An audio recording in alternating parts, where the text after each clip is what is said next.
Hi everybody, welcome to my presentation. Today we're going to be talking about POP3s, IMAPs, and SMTPs for ISA 4220 by Mike Turntine, and let's get into it.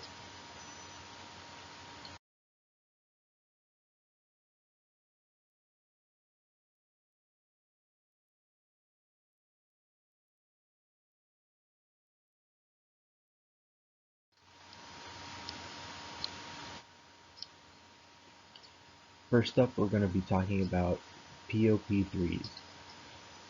POP3 stands for Post Office Protocol version 3.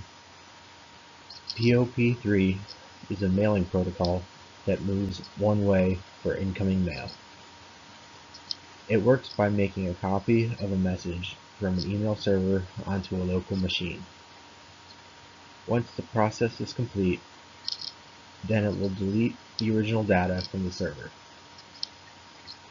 There are options these days that allow original copies to be saved, but most users don't need this because they don't need to view the email offline.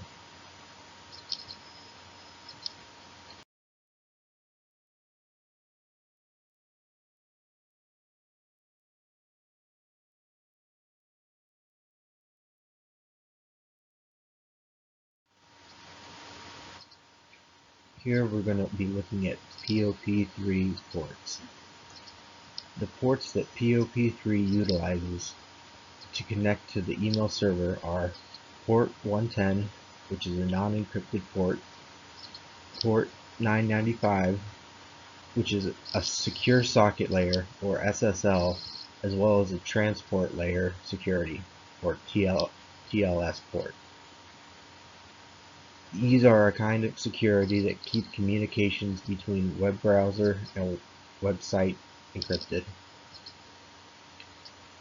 Port 995 is also classified as the POP3S, which is more secure than standard POP3.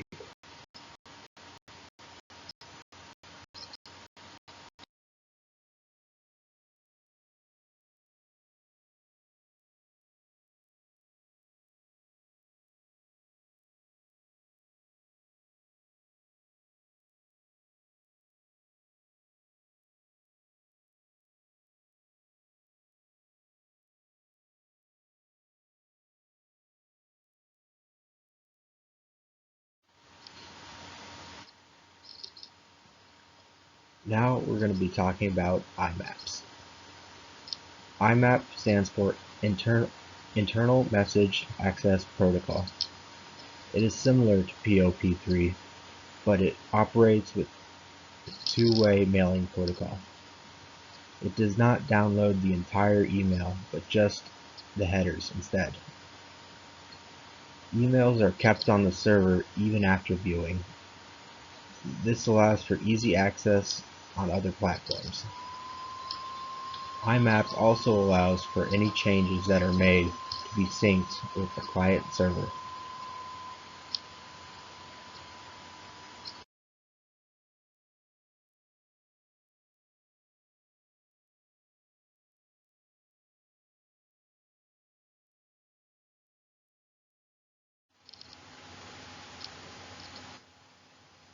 Here we're going to be talking about IMAP ports. The default IMAP ports are port 143, which is a non-encrypted port, and port 993, which is a secure socket layer, or SSL, as well as a transport layer security, or TLS port. These are a kind of security that keep communications between web browsers and websites encrypted.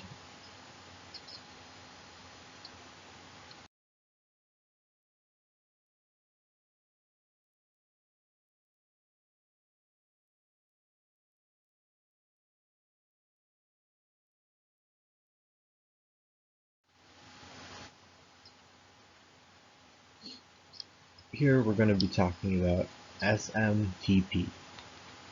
SMTP stands for simple mail transfer protocol, and it is used when handling outgoing messages.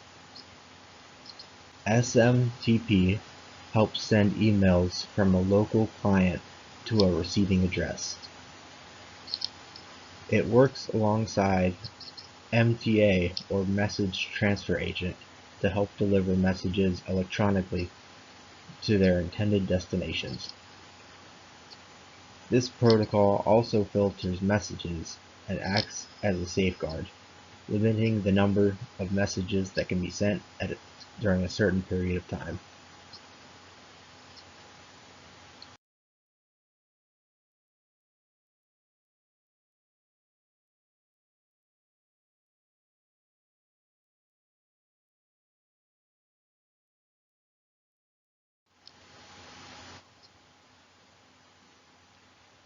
Now we're going to be talking about SMTP ports.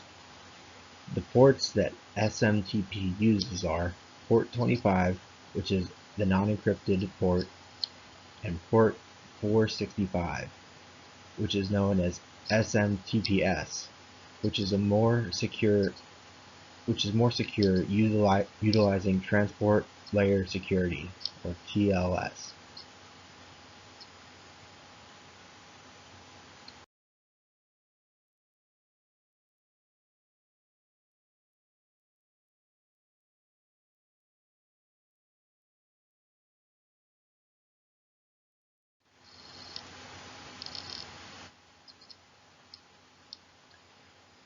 Now we're going to be talking about how does email work. An email travels through two SMTP servers, one from the sender and one from the recipient. SMTP helps bring together a client's email to their provider's server. It then looks at an email header and tries to look for relevant information related to the addresses of the sender and the recipient. When destinations are figured out, then the domain will be located in the Domain Name System, or DNS. The receiver's SMTP server sends the email to the mailbox of the server and holds it until the user logs into the email account. When the user logs in, then POP3 or IMAP can send that message to the receiving email so it can be viewed.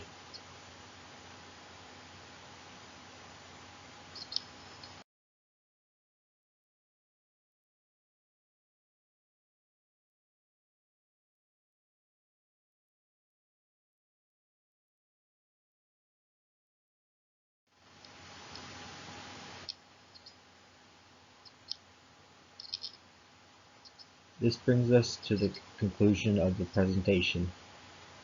We looked at POP3, IMAPs, and SMTP. POP3 and IMAP are both serve essentially at the same purpose, but goes about completing their tasks in different ways.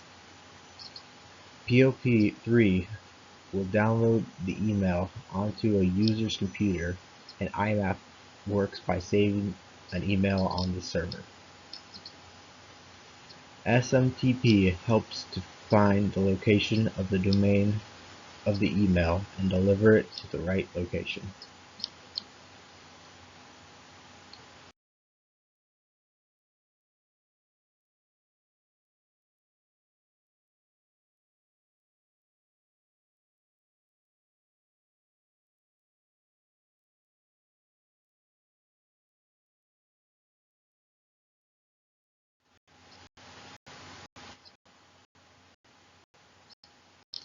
Thank you for listening to my presentation, and here are the resources that I used.